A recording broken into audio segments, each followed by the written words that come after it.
Hi, my name is Andre. Can we stop that for a few minutes? Thanks.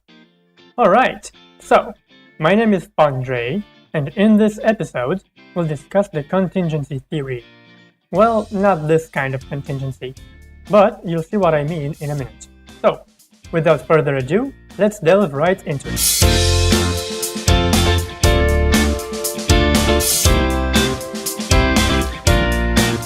The contingency theory is primarily an organizational leadership theory, and it states that a leader applies different leadership styles to different situations. The foundation for this theory was laid by researchers from Ohio State University, who administered a series of questionnaires in order to figure out what effective leadership behavior looks like. They found that multiple behaviors were related to effective leadership. But there were two that proved especially typical for effective leaders: consideration, i.e. good rapport through support and concern for subordinates, and initiating structure, i.e. role assignment, planning, scheduling, and other behaviors that ensured goal attainment. The most common contingency model was developed by Fred Fiedler. He believed that an individual's leadership style is the result of their experiences throughout their lifespan. Therefore, it is extremely difficult to change. Kind of like this guy. You Spider-Man fans know what I'm talking about. Fiedler argued that rather than teaching people a particular leadership style, instead one should concentrate on helping people understand their particular leadership style and learn how to match that style to the particular situation. In order to help one understand their specific leadership style, Fiedler developed the Least Preferred Coworker Scale. This is an instrument for measuring an individual's leadership orientation. The LPC scale asks a leader to think of all the people with whom they worked and then describe the person with whom they worked least well, using a series of bipolar scales from 1 to 8, such as the following. Fiedler assumes that everybody's least preferred coworker is in fact, on average, about equally unpleasant. But people who are indeed relationship motivated tend to describe their least preferred coworkers in a more positive manner. Therefore, they receive higher LPC scores. People who are task motivated, on the other hand, tend to rate their least preferred coworkers in a more negative manner. Therefore, they receive lower LPC scores. So, the LPC scale is actually not about the least preferred coworker at all. It is about the person who takes the test and their motivation type.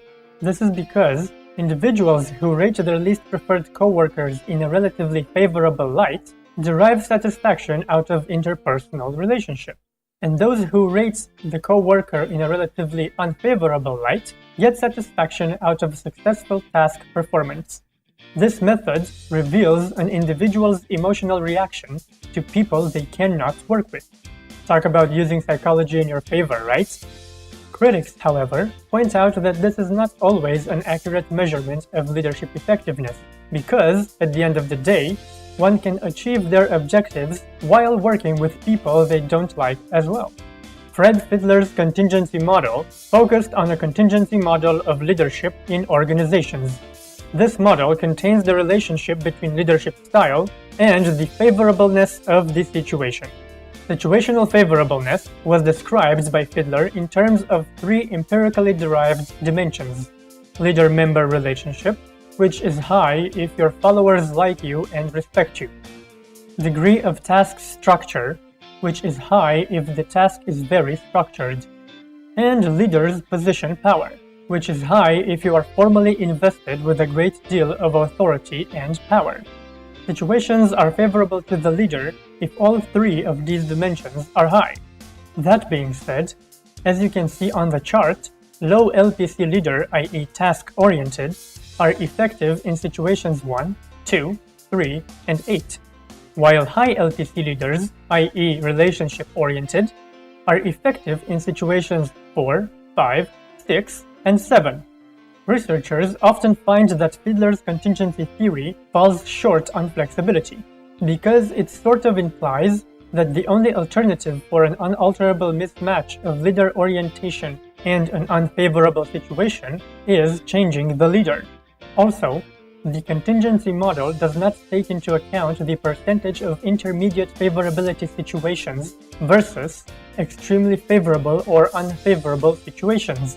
Thus, it does not give a complete picture of the comparison between low LPC leaders and high LPC leaders. Other criticisms concern the methodology of measuring leadership style through the LPC inventory and the nature of the supporting evidence. However, Fiedler and his associates have provided quite a vast amount of evidence to support and refine the contingency theory, like decades of research data. Anyways, what do you think? Are leaders so inflexible that we must match the entire organization to their style? Or is there some middle ground? Let me know in a comment below. Also, subscribe to our channel to find out more cool things about leadership. See you next time!